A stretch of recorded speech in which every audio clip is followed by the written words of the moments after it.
নমস্কার বন্ধুরা, ভিন্ন স্বাদের গল্পে আপনাদেরকে স্বাগত।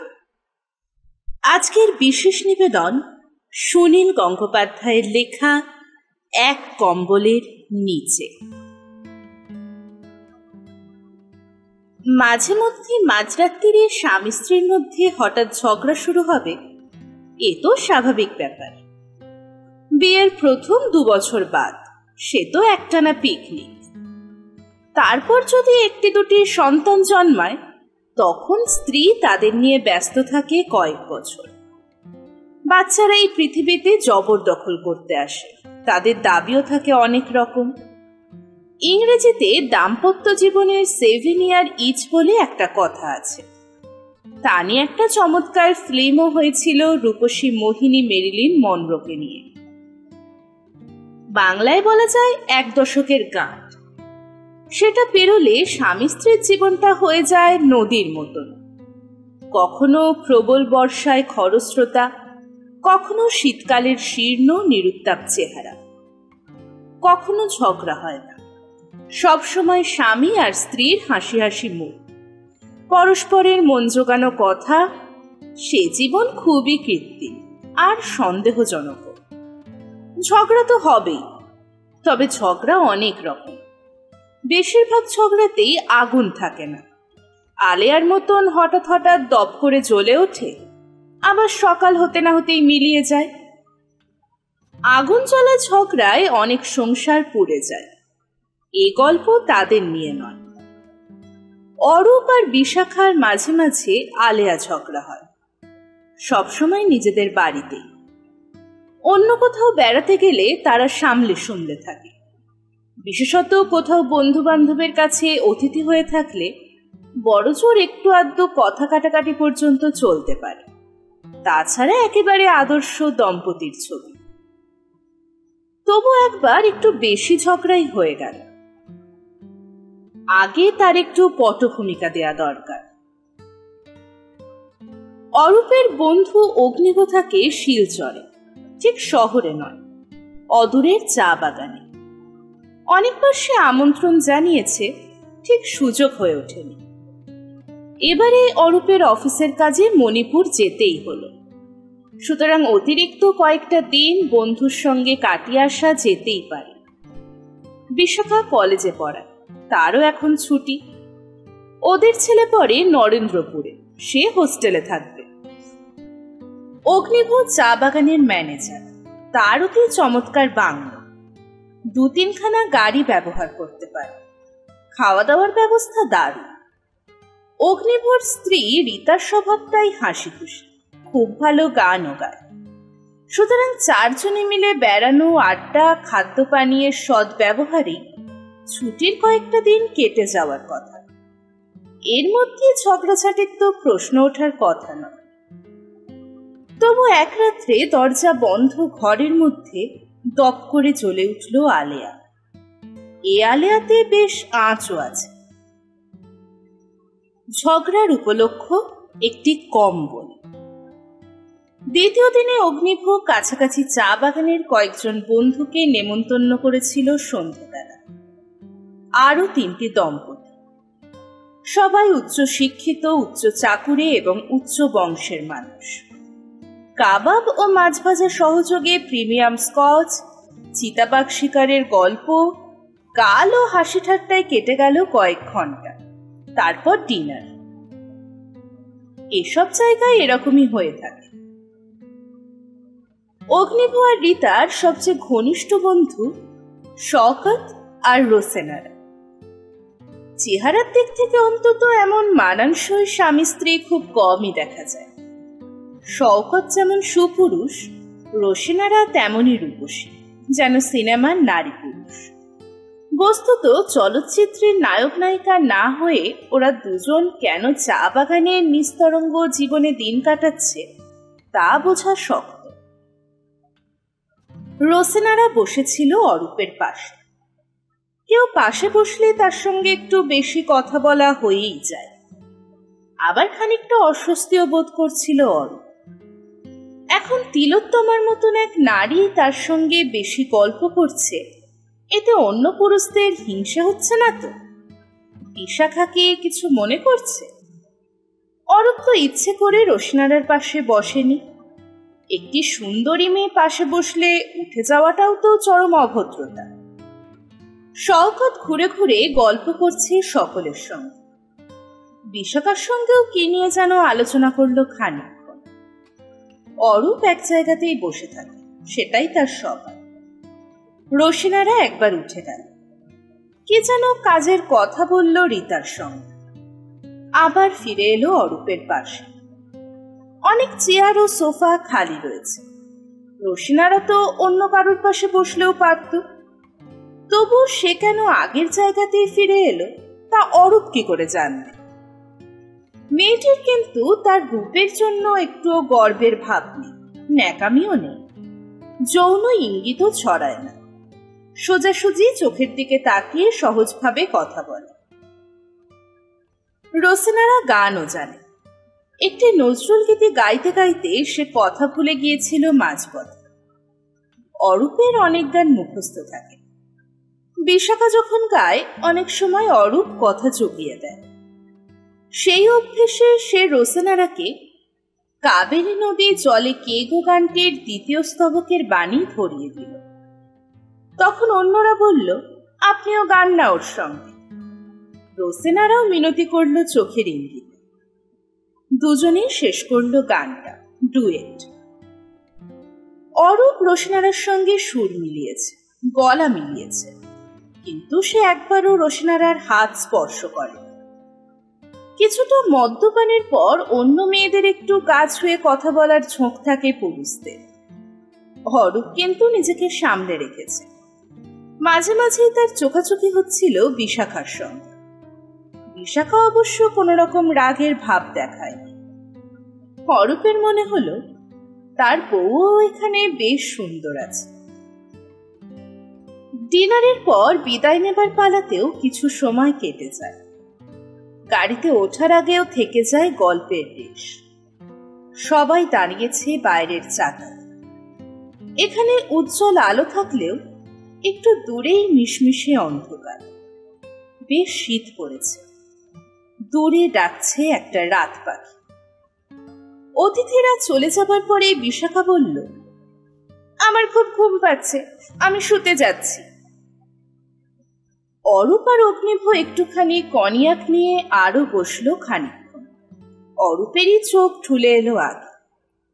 ওদের শুতে দেওয়া হয়েছে ডান দিকের একটা কোণের ঘরে। সে ঘরটি খুবই প্রশস্ত। সংলগ্ন বাথরুমটি বৈঠকখানার মতন বড়। জানলা খুললেই দেখা যায় বাগান। দূরে পাহাড়ের পটভূমিকা। পাহাড়ের চূড়ায় একটা মন্দিরের আলো জ্বলে। ঘরের মধ্যে একটা আবছা নীল আলো জ্বলছে। কম্বলে মুখ ঢেকে শুয়ে আছে বিশাখা, সম্ভবত ঘুমন্ত। পা টিপে টিপে এসে শব্দ না করে পোশাক বদলে ফেলল অরূপ। বাথরুম ঘুরে এসে শুয়ে পড়ল। কলকাতায় ঘুমের আগে কিছু না কিছু বই পড়া অভ্যেস। এখানে বিছানার পাশে আলো নেই, রাতও হয়েছে অনেক। রাত পাখিটার ডাক শুনতে শুনতে ঘুমিয়ে পড়ল অরূপ। কতক্ষণ পর কে জানে কিসের যেন শব্দে ঘুম ভেঙে গেল অরূপের।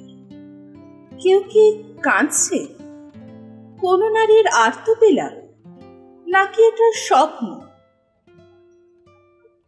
চোখ মেলে দেখল বিছানার অন্য পাশে হাঁটুতে থুতনি দিয়ে বসে আছে বিশাখা। ফুপিয়ে ফুপিয়ে আপন মনে কি যেন বলছে। ব্যস্ত হয়ে অরূপ জিজ্ঞেস করল, কি হয়েছে মনি, পেটে ব্যথা করছে? বিশাখা কোনো উত্তর দিল না। অরূপ গড়িয়ে কাছে এসে বিশাখার একটা হাত ধরে আন্তরিক উদ্বেগের সঙ্গে বলল, কি হয়েছে, কিছু কষ্ট হচ্ছে? হাত ছাড়িয়ে নিয়ে তীব্র গলায় বিশাখা বলল, যাই হোক না, তাতে তোমার কি আসে যায়? আমি মরে গেলেই তো তুমি খুশি হবে। অরূপ একটা দীর্ঘশ্বাস গোপন করল। প্রত্যেকবার ঝগড়ার সূত্রপাত ঠিক এইভাবেই হয়। বিশাখা নিশ্চিত জানে এই কথাগুলো অরূপের বুকে বিষের তীরের মতন বিঁধবে। মানুষ যে দোষ করে না, সেই দোষের অভিযোগ দিলে সবচেয়ে বেশি আহত হয়। বিশাখার মৃত্যু হলে কেন খুশি হবে অরূপ? সে কি অতটাই খারাপ লোক? বিশাখার বিরুদ্ধে তার তো তেমন কোনো অভিযোগ নেই। বিশাখাকে এখনো সে ভালোবাসে, হয়তো নতুন প্রেমিকার মতন নয়, কিন্তু স্ত্রী হিসাবে, তার সন্তানের জননী হিসাবে, তার জীবন সঙ্গিনী হিসাবে। অরূপ আহত হলেও সংযত গলায় বলল, মরে যাবে কেন? কি অসুবিধা হচ্ছে সেটা বলো। তোমার জানার দরকার নেই। তুমি মদ খেয়ে মাতাল হবে, তারপর ফোঁস করে ঘুমোবে, তাই ঘুমাও। এটাও আরেকটা বিষের তীর। অরূপ নিয়মিত মদ্যপান করে বটে, কিন্তু বিশাখা ছাড়া তাকে আর কেউ মাতাল বলে না। সবাই বলে অরূপকে কখনো বেচাল হতে দেখা যায় না। তাতে অরূপ গর্ব অনুভব করে। মাতাল শব্দটি সে অপছন্দ করে। এক একদিন হয়তো মাত্রা একটু বেশি হয়ে যায়, শরীর কিছুটা দোলে, কথা বলে উচ্চকণ্ঠে, কিন্তু সে কারোর সঙ্গে অভদ্র ব্যবহার করে না। নিজের পায়ে দাঁড়াবার শক্তি হারায় না, কালমন্দও করে না। মেজাজ ফুরফুরে হয়। তারপর তো সকলেই ঘুমায়। কে ভোঁস করে ঘুমোয়, কে নিঃশব্দে, তা কে জানে। অরূপের নাক ডাকা সম্পর্কে বিশাখা কখনো তেমন অভিযোগ জানায়। আজকাল বিশাখাও পিচ করে নাক ডাকে। ঘুম না এলে অরূপ তা শুনতে পায়, কিন্তু একবারও সে কথা বলেনি বিশাখাকে। অরূপ বলল, আমি মোটেই মাতাল হইনি। তুমিও তো আজ দিব্যি জিন খাচ্ছিলে দেখলাম। 2 বার না 3 বার নিলে। তুমি দেখছিলে? আমার দিকে দেখার তোমার সময় ছিল? তুমি তো একজন সুন্দরীকে নিয়েই মত্ত হয়েছিল। অরূপের মনে মনে এই আশঙ্কাই ছিল। রোসেনারা, সে কেন অরূপের পাশে বসেছিল সারাক্ষণ? তার জন্য তো অরূপ দায়ী নয়। সে তো মহিলাকে ডাকেনি, টানাটানিও করেনি। এবার কি একটু ঝাঁজ এসে গেল অরূপের গলাতে। সে বলল, মত্ত হয়েছিলাম মানে? একজন পাশে বসলে কথা বলবো না? শুধু কথা? চোখ সরাতেই পারছিলে না? তারপর হিন্দি সিনেমার নায়কের মতন মাঝপথে গান জুড়লে। এরপর কথার পিঠে গরম কথা, চাপা গলায় ঝগড়া। একসময় অরূপ আবার বিশাখার হাত ধরে বলল, এত রাত্রিরে এইসব কথা বলে কোনো লাভ হচ্ছে? শুধু ঘুম নষ্ট। শুয়ে পড়ো, কাল সকালে কথা হবে। তুমি ঘুমোচ্ছিলে, ঘুমাও না। কে বারণ করেছে? আমি একটুও ঘুমোতে পারিনি এতক্ষণ। তুমি নেশার ঝোঁকে কম্বলটা টেনে নিচ্ছিলে বারবার। আমার ইচ্ছে করছে এক্ষুনি কোথাও চলে যেতে। এরকম বিছানায় কেউ শুতে পারে? শীতে কাঁপছি। কাল সকাল হলেই আমি কলকাতা ফিরে যাব। তুমি থাকো এখানে, সুন্দরী মেয়েদের নিয়ে ফষ্টি নষ্টি করো। আমি এখন দেখতে খারাপ হয়ে গেছি। মনি, প্লিজ প্লিজ, তুমি মোটেই দেখতে খারাপ হওনি। আমি তোমাকে আগের মতনই ভালোবাসি। বাজে কথা বলো না। সব পুরুষরাই স্বার্থপর।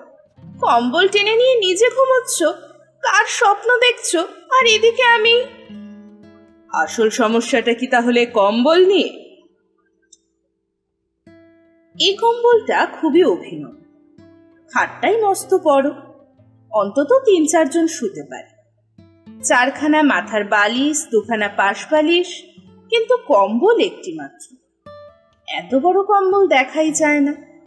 এবং মখমলের কভার, ভেতরে যে উল আছে তা বোঝাই যায় না। ভারী নরম আর আরামের। এই কম্বলের নিচে অন্তত 4 জন শুতে পারে। চা বাগানের বাংলোয় নিশ্চয়ই আরো অনেক কম্বল আছে, কিন্তু স্বামী স্ত্রীর জন্য যে এই একটি মাত্র কম্বল দেয়া হয়েছে, তা নিশ্চয়ই এই কম্বলটার বৈশিষ্ট্যের জন্য। মধ্যরাত্রির বিবাদ একসময় থেমে যাবে। স্বামী আর স্ত্রী দুদিকে ফিরে শোবে, একসময় ঘুমিয়েও পড়বে। কিন্তু অরূপের আর ঘুম আসে না। মাতাল হওয়ার অভিযোগ তাকে কষ্ট দিয়েছে। একটি সুন্দরী মেয়েকে নিয়ে মেতে উঠে নিজের স্ত্রীকে অবহেলা করার অভিযোগ সে মানতে পারে। অবশ্য এরকম অভিযোগ সে আগেও কয়েকবার শুনেছে প্রকারান্তরে। সবচেয়ে বেশি আঘাত সে পেয়েছে স্বার্থপরতার কথা শুনে। সে স্বার্থপর। স্ত্রীকে শীতের কষ্ট দিয়ে সে একা কম্বল উপভোগ করেছে।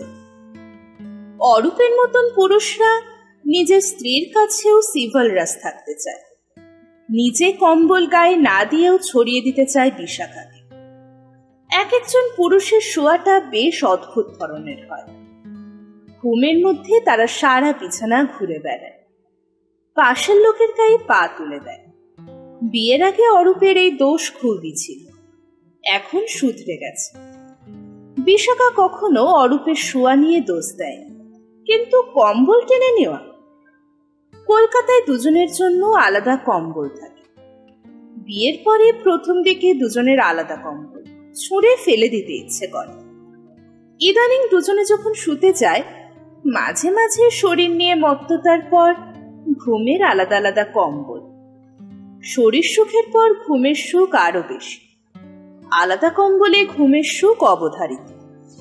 ইদানিং শরীর নিয়ে মত্ততার রাত্রি ক্রমশ কমছে, বাড়ছে ঘুমের সুখের ব্যাকুলতা। ঘুম বিঘ্নিত হলে বিশাখার খুবই মেজাজ খারাপ হয়ে যায়। হয়তো সব মেয়েরই হয়। এখন বিশাখার জন্য 2/3 কম্বল ছেড়ে দেওয়া হয়েছে। ঝগড়ার পর বিজয়িনী হয়ে ঘুমিয়েও পড়েছে বিশাখা। শুধু জেগে থেকে ছটফট করছে অরূপ। এই জাগরণ অন্যরকম। আমরা অনেক সময় ভাবি সারা রাত ঘুম আসছে না। আসলে পুরোপুরি জাগ্রত থাকার বদলে এ এক ধরনের আধো ঘুম, পাতলা পাতলা স্বপ্নের মধ্যে কেটে যায় সময়। অরূপ আধা জাগ্রত অবস্থার মধ্যে অনবরত ভেবে যেতে থাকলো একটাই কথা, সে স্বার্থপর। সে বিশাখার কাছ থেকে এত বড় কম্বলের অনেকটা কেড়ে নিয়ে নিজে ঘুমিয়েছে। বিশাখার অভিযোগ হয়তো পুরোপুরি মিথ্যে নয়। সে কি অন্য দিনের তুলনায় আজ বেশি মদ্যপান করে ফেলেছে? রূপসী রোসেনারা পাশে বসেছিল বলেই তার শরীর বেশি চনমনে হয়ে গিয়েছিল। এত বড় কম্বল, তবু ঘুমের ঘোরে সে বিশাখার গা থেকে টেনে নিয়েছিল অনেকখানি। হতেও তো পারে। আধো ঘুমের মধ্যে অনুতপ্ত বোধ করল অরূপ। বিশাখাকে তার আরো ভালোবাসতে ইচ্ছে হল, কিন্তু এরকম ঝগড়ার পর হঠাৎ ভালোবাসার কথা ঠিক বিশ্বাসযোগ্য মনে হয় না। মনে হয় যেন মন জোগানো কথা। হঠাৎ একটা যুক্তি মাথায় এসে গেল অরূপে। হতে পারে আজ একটু বেশি মদ্যপান করে ফেলেছে। হতে পারে নেশাগ্রস্ত ঘুমের ঘোরে সে বিশাখার গা থেকে কম্বল টেনে নিয়েছে।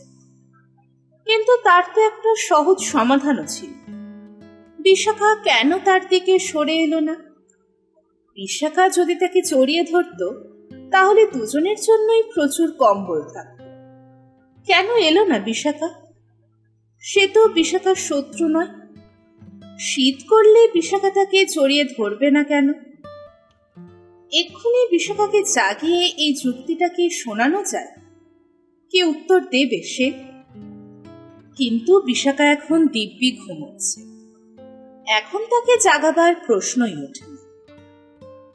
অরূপের আধো ঘুমের স্বপ্নটা ক্রমশ অন্য রূপ নিতে লাগল। সে দেখল একটা বিশাল কম্বল, শত শত মাইল লম্বা। তার নিচে অনেক মানুষ। এরা কারা? এরা সারা দেশের মানুষ। এক কম্বলের নিচেই শুয়ে আছে। কখনো কম্বলটা সরে গেলে সবাই কাছাকাছি এসে জড়াজড়ি করছে, হাসছে। গোর্খাল্যান্ড, কামতাপুরী, সুন্দরবনের মানুষ। কম্বলটা একদিক থেকে অন্যদিকে বেশি করে গেলে সবাই হাসাহাসি করে ঠিক করে নিচ্ছে। শেষ রাতের স্বপ্ন হঠাৎ তো থেমে যায় না, চলতেই থাকে। যারা এরকম স্বপ্ন দেখে তারা জানে অন্যমনস্ক হয়ে ঘুমাবার চেষ্টা করলেও স্বপ্নটা চলতেই থাকে।